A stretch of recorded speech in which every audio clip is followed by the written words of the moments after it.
Good morning student. आज हम पढ़ते हैं मणिपुर।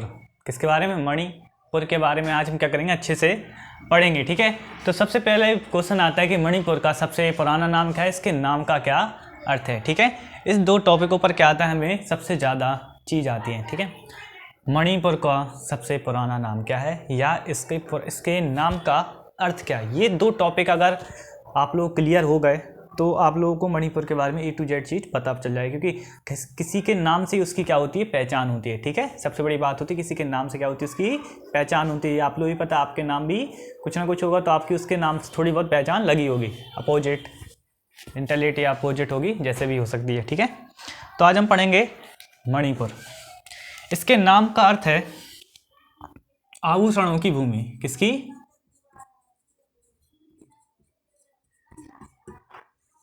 आभूषणों की भूमि।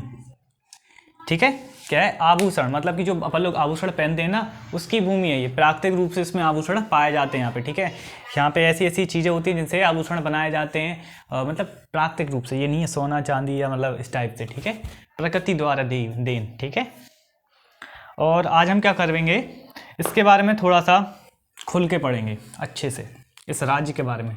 ये हमारे देश का सबसे पहला पॉइंट है, ये हमारे देश का ऑर्किड बास्केट। ऑर्किड बास्केट है हमारे देश का। क्या है? Orchid basket. क्यों है ये हम आगे आपको बताएंगे। इस पॉइंट को नोट कर लीजिएगा। कहीं पे भी आप कॉपी या किसी चीज़ के नोट्स बना रहे हो, ठीक है, तो उसको क्या कर लीजिए, नोट्स कर लीजिएगा। ठीक है, सबसे बड़ी बात आती है कि ये सबसे ज़्यादा क्यों प्रसिद्ध है। ये प्रसिद्ध है सतरंगी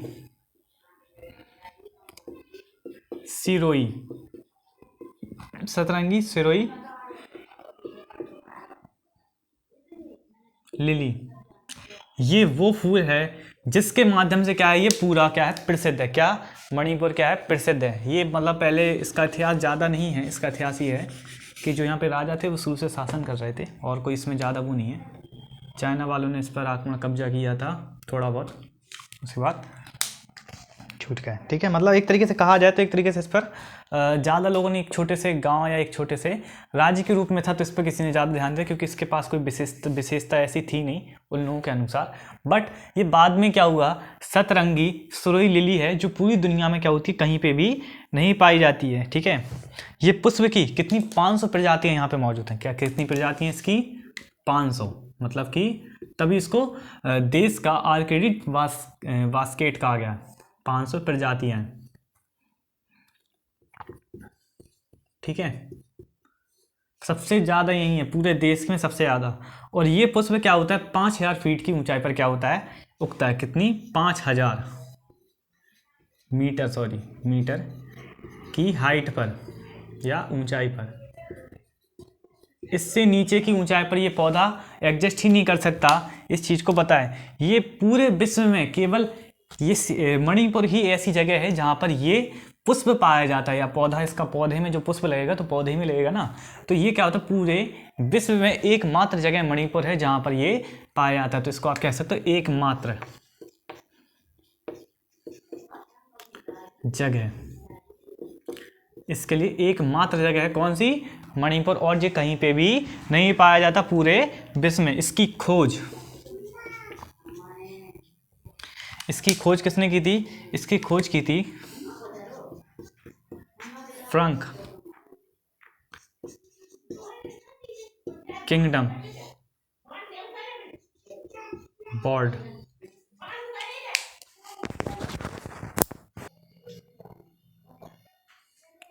ठीक है, कौन सी खोज है? Frank kingdom ward. ये क्या थे? एक अंग्रेज थे नहीं, मतलब एक अंग्रेज थे, अब तो फिर बहुत टाइम हो गया उनको। ये एक अंग्रेज थे जिन्होंने क्या किया था, 1946 में क्या की थी, इसकी खोज की थी। कब की थी? 1940 ईस्वी में क्या की थी, इसकी खोज की थी। किसने? फ्रैंक किंगडम वार्ड ने क्या की थी, इसकी खोज की थी। और इन्होंने बताया था ये पूरी दुनिया में एकमात्र ऐसी जगह है मणिपुर जहाँ पे सिर्फ ये सतरंगी सिरोई लिली पाई जाती, और ये पूरे राज्य में ही पाई जाती, और इसके आगे कोई एरिया पे नहीं हुआ। तभी इसको एक राज्य के रूप में गठित करने में बहुत ज़्यादा प्रॉब्लम्स नहीं करनी, सामना नहीं हुआ। जहाँ जहाँ पर ये पुष्प पाया तो वहाँ से रेखा खींची हुई, ये इसका हिस्सा है। यहाँ पे थोड़ा सा आगे और यहाँ पे भी पाए जाने लगा तो वहाँ से भी रेखा खींची, अब ये इसका हिस्सा हो गया। ठीक है, एक तरीके से कहा जाए एक पुष्प के आधार पर पूरे राज्य का क्या है वर्गीकृत किया गया। मतलब कि कहने वाली बात है कि पूरे विश्व में इकलौता ऐसा पुष्प पाया जाता है। ऐसा बहुत कम चीज़ें नेचर में होती हैं जो कहीं एक जगह एग्जिस्ट करती हैं, बट समय के साथ क्या होती हैं वो चीज़ें ख़त्म हो जाती हैं। क्यों ख़त्म हो जाती हैं? क्योंकि अब ज़मीन जायदाद और सीमेंट वेमेंट का इतना प्रयोग और सबसे बड़ी बात है प्रदूषण, इसके कारण से क्या होती है बहुत सारे फूल ख़त्म हो जाते हैं। ठीक है, फूल पुष्प प्रजातियाँ बहुत ख़त्म हो जाती हैं। ठीक है, और क्या हुआ था एक तरीके से ये क्या था वाइट कलर का पुष्प है ये। ठीक है, आप कहोगे वाइट कलर का पुष्प ये दुनिया में ऐसा कैसे तो नहीं हो सकता कि नहीं पाया जाता। ठीक है, आपकी बात मान रहे हैं, बट सबसे बड़ी बात है जब इसको सूक्ष्मदर्शी से इन्होंने देखा, ठीक है, इन्होंने क्या किया, इसको देखा, इस पुष्प को देखा तो इसके अंदर कितने रंग दिखते हैं, इसके अंदर इस पुष्प के अंदर 7 रंग दिखाई पड़ते हैं, 7 रंग दिखते हैं। सामने से देखने पर ये सफ़ेद ही दिखेगा, बट आप जब सूक्ष्मदर्शी देखो उसमें 7 रंग अलग अलग क्या होंगे इस पुष्प की पत्तियों पर दिखाई देंगे। और इस पुष्प के आधार पर यहाँ पे क्या होता है एक त्यौहार भी मनाया जाता है। ठीक है, इस पुष्प के आधार पर कौन सा त्यौहार मनाया जाता है, देखिए सुरई लिली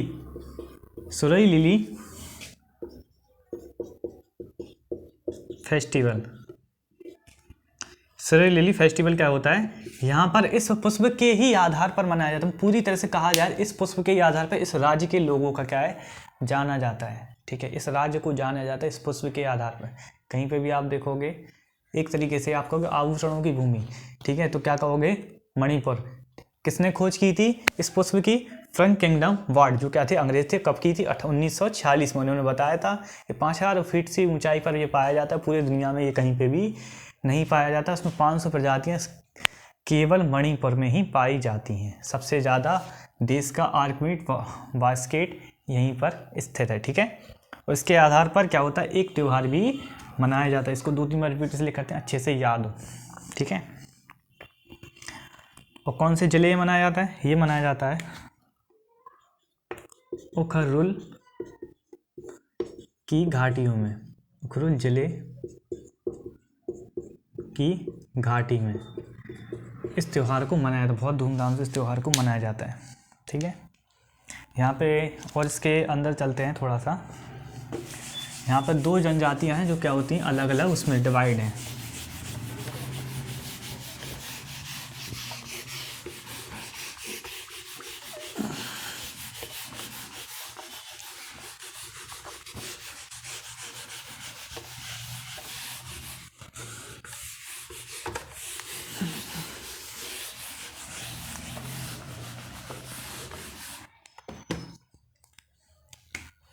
यहाँ के लोग जो क्या है 2 उसमें क्या पार्टीशन में डिवाइड हैं।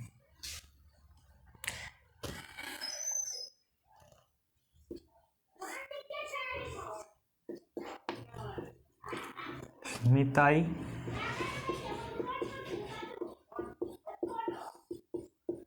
विष्णुप्रिय, ये क्या रहते हैं, ये रहते हैं मणिपुर में। ठीक है, कहाँ पे रहते हैं, ये रहते हैं प्रॉपर मणिपुर में। और नागा,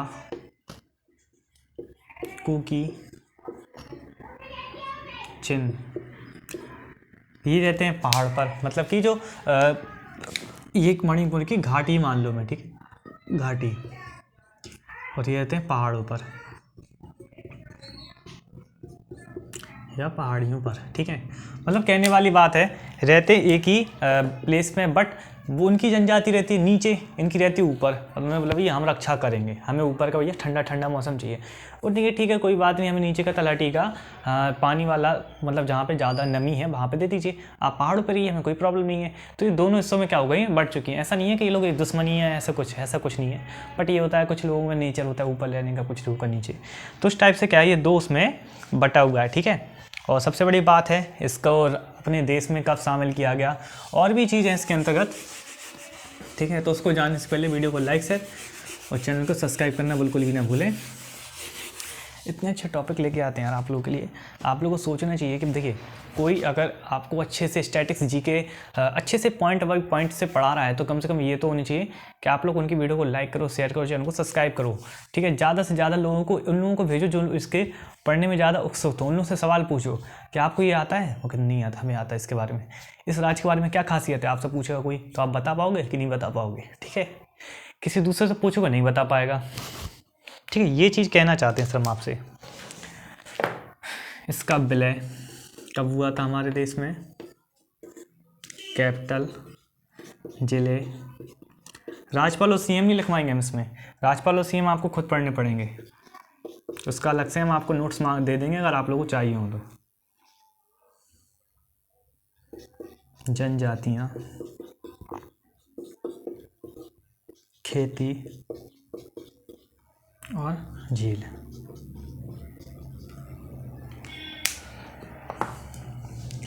यहाँ की विलय कब हुआ था? ये हुआ था 15 अक्टूबर 1949 को। 15 अक्टूबर 1949 को यहाँ के जो राजा थे उन्होंने बोला कि हम क्या चाहते हैं, मणिपुर को आप में विलय करना चाहते हैं। जब उन्होंने तिब्बत का हाल देखा, तिब्बत के जब चीन में विलय हुआ तो बहुत सारे ड्रामे हुए उसमें, ठीक है। तो उस चीज़ को देखते हुए उन्होंने देखा मणिपुर ने कि हमें भारत में रहना ज़्यादा किफ़ायतेबल रहेगा, क्योंकि हमारे राज्य को ये क्या करेंगे, अच्छे से देखेंगे। ऐसा नहीं है कि 4 लोगों को यहाँ पे 4 लोग हैं घर में तो 4 को अलग अलग उसमें क्षेत्र में भेज दिया, ठीक है। तो इस टाइप से देखा गया। और इनकी कैपिटल को क्या थी, इनकी कैपिटल थी इम्फाल। और भी इसके बारे में हम आपको बताएंगे। जब भारत ने इसको विलय, एक और वो था, कौन सा वो था,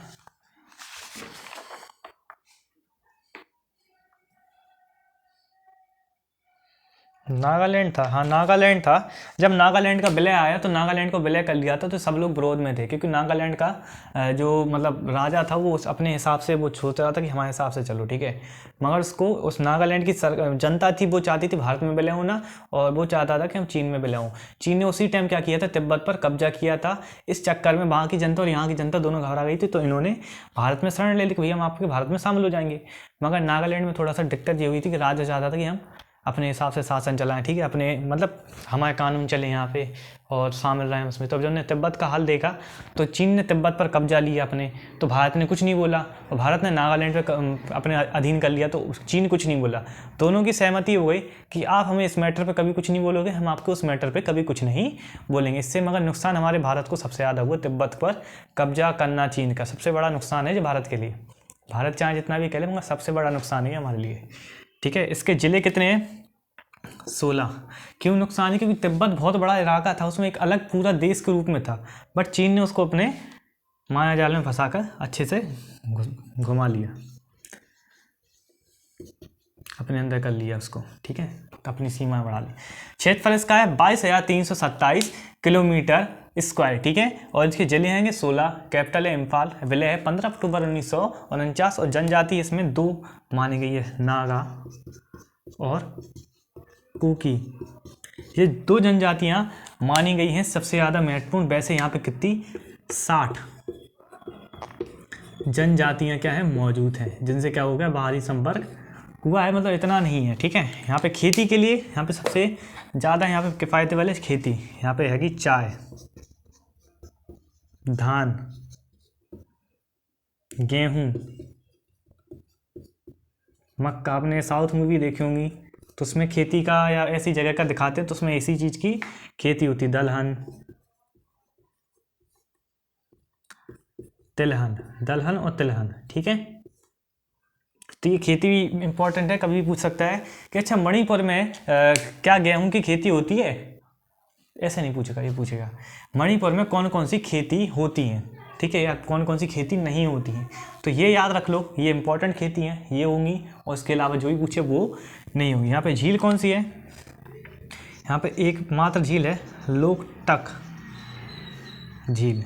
इसी को देखने के लिए पूरी दुनिया से पर्यटन यहाँ पे आता है, और इस पुष्प को देखने के लिए ये 2 ही यहाँ पे क्या है पर्यटन के क्षेत्र हैं, और यहाँ पे कोई और पर्यटन का क्षेत्र नहीं। यहाँ पे झीलें, और यहाँ का वातावरण बहुत बढ़िया, स्वच्छ वातावरण है यहाँ पे, मतलब इतना प्रदूषण नहीं है। सरकार भी चाहती है ऐसी जगह प्रदूषण ना हो जहाँ पे मतलब अभी भी नेचर बचा है, वो भी चाहती है कि लोग अच्छे से रहें मगर प्रदूषण ज़्यादा ना हो, ठीक है।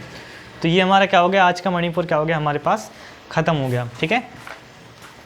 तो अब हम क्या पढ़ेंगे, अब हम पढ़ेंगे नेक्स्ट टॉपिक। तो स्टूडेंट इसकी वीडियो में यहीं पर ख़त्म हो गया आज। तो वीडियो को लाइक करें, चैनल को सब्सक्राइब करना ना भूलें। आपको जो भी प्रॉब्लम्स हो तो आप लोग बताइए, हम उसको सॉल्व करने की ज़्यादा से ज़्यादा कोशिश करेंगे कमेंट में, या डायरेक्टली आप इंस्टा पर पूछ सकते हो, ठीक है। उसके लिए इंस्टा है